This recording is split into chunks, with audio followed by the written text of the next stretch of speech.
So guys, Mr. Peter Obi was invited to this Commonwealth Trade and Investment Forum to come and speak. It's really a thing of joy to see the way the international community sees Mr. Peter Obi today. Honestly, he's been celebrated as a hero. He's a hero. We all know how Mr. Peter Obi kept making references to Bangladesh, how they grew their economy. They've gone through what Nigeria is passing through today, and they were able to come out successfully. And Mr. Peter Obi kept telling us that we have to learn from countries like this. But don't forget that the opposition kept asking him, now statistics we go chop. But today you can see that Mr. Peter Obi was invited to this forum to come and speak. Honestly, Mr. Peter Obi was really honored. Let me allow you listen to the way he was introduced, and you will take a look at the full speech that Mr. Peter Obi gave during this session. Take a look. To invite for some opening remarks, Mr. Peter Obi. Now, Peter Obi is a long-time entrepreneur, a business leader, and an eminent politician from Nigeria.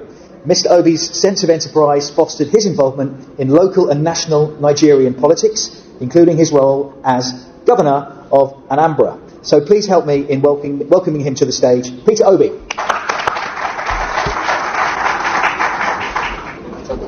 You're going to sit here for your speech, for your words. Well, I thought we were all panelists, but let me start by most sincerely thanking Prime Minister Hassania and the good people of Bangladesh for hosting us, and Lord Moreland and his team for organizing this workshop. We're here to discuss SMEs, and all of us knows that SMEs, like it's been mentioned by the presenter, today is the engine of growth in most countries of the world. Not just developing countries, but developed countries of the world. According to the last World Bank studies and survey, SMEs is about 90% of the businesses and creates over 50% of the job globally. In developing and emerging markets like Bangladesh, they contribute about 40% of the GDP. In Nigeria, it's a similar situation, over 45% of the GDP. In places like China, they contribute over 60%, creating 7 out of every 10 jobs. In India, it's similar impact. So across the Commonwealth countries, you can say it's creating the same impact. Commonwealth country, as you know today, is the 56th nation of the Commonwealth, is about 2.5 billion in population, a third of the world, with over 1 billion young population and over 1 trillion in exports. However, the Commonwealth, if you look at the wealth of the Commonwealth, is about over 150 trillion, which you can say is about 10 times the size of the GDP of the Commonwealth, because the last time I looked at it, the Commonwealth GDP, total GDP is about 14.5 trillion. And over 30 times the total world export of about 5 trillion.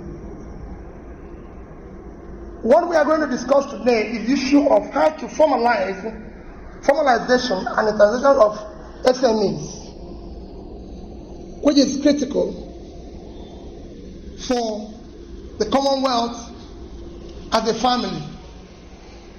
By supporting, internationalizing, and formalizing the SMEs, would have created wealth across the entire world, because Commonwealth countries exist in almost 5 continents of the world. So by formalizing and internationalizing SMEs, you actually come across the entire world by ensuring the growth of this engine of development.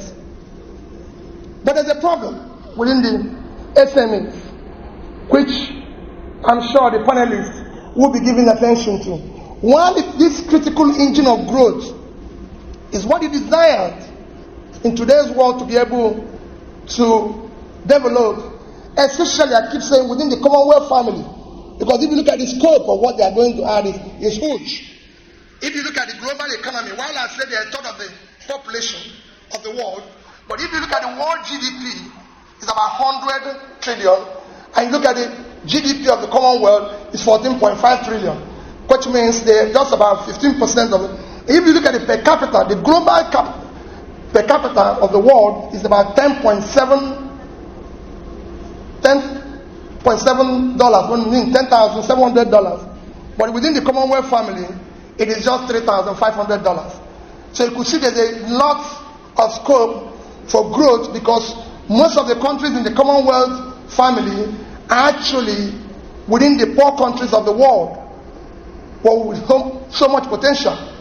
And to drive this potential and create this fortune that is sustained development across the Commonwealth, you need to support the SMEs, because these are the engine of growth, considering the amount of jobs they create and the impact they have, and they will be able, and this is where you have your youth who are starting entrepreneurship, building entrepreneurship, and that's where they are, and we must support them. The critical things we have is, why it is, what it is said is, you have local popularity, but there are some that are placed across virtually all the countries, especially in developing and emerging markets. One is the issue of finance. Today, if you look at virtually all the countries, even within the Commonwealth countries, you find out that the level of funding gap between the SMEs are huge. In most countries, they will be lucky if they're able to get up to 30% of their requirements. I know in Nigeria in particular, it is below that.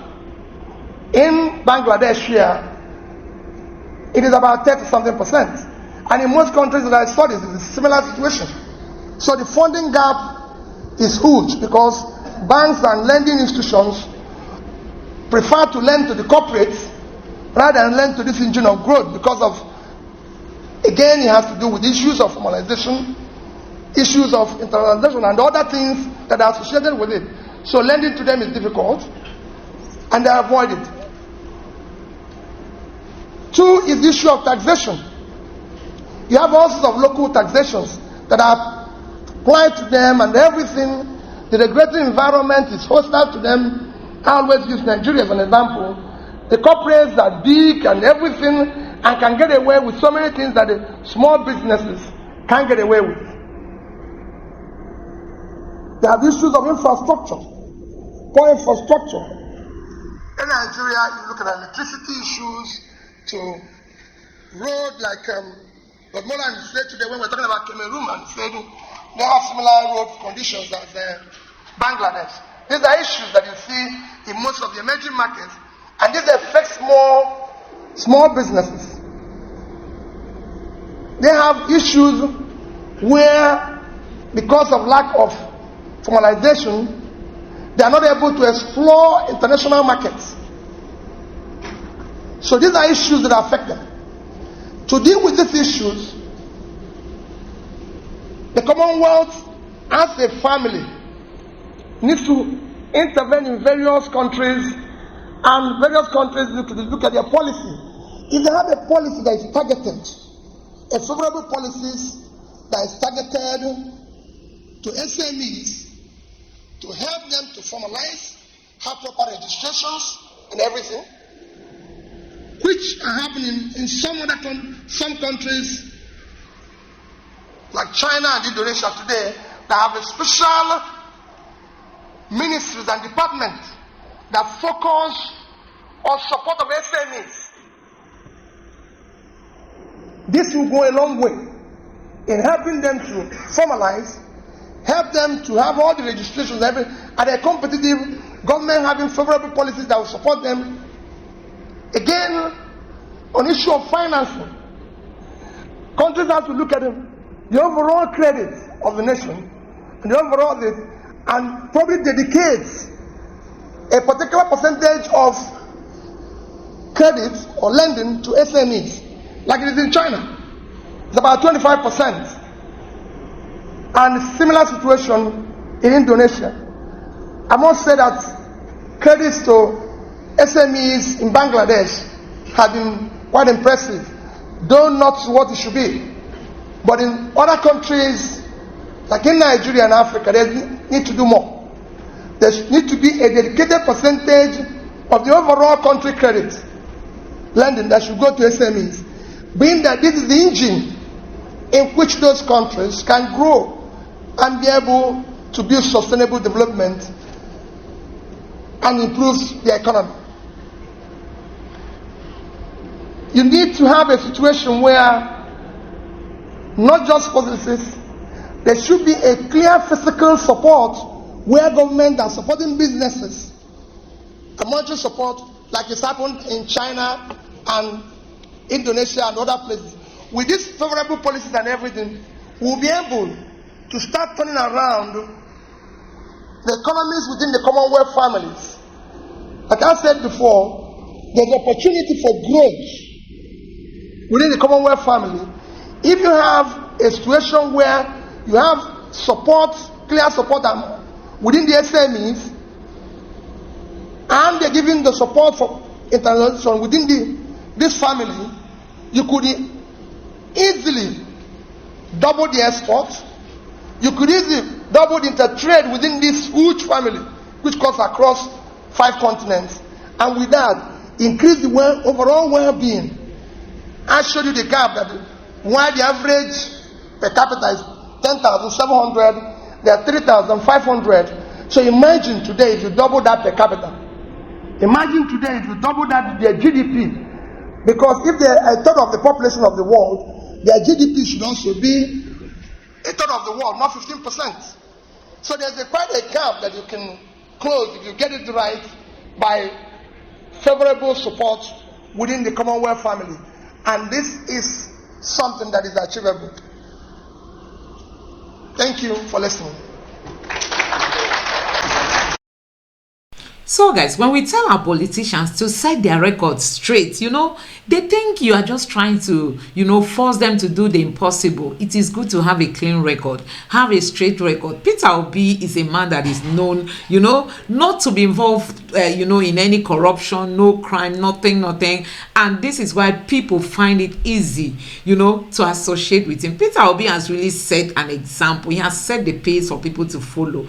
And I'm just hoping that our politicians will get to look at Peter Obi and read him like a book, watch him like a movie, and get to understand what it means to be a leader. Leadership should just be by example, not just by talking. Let people see you doing the talk yourself. And that is just it. So guys, it was really a welcome development seeing Mr. Peter Obi in this forum. Let me know what you think about all this. Please subscribe and turn on the notification bell. Thank you.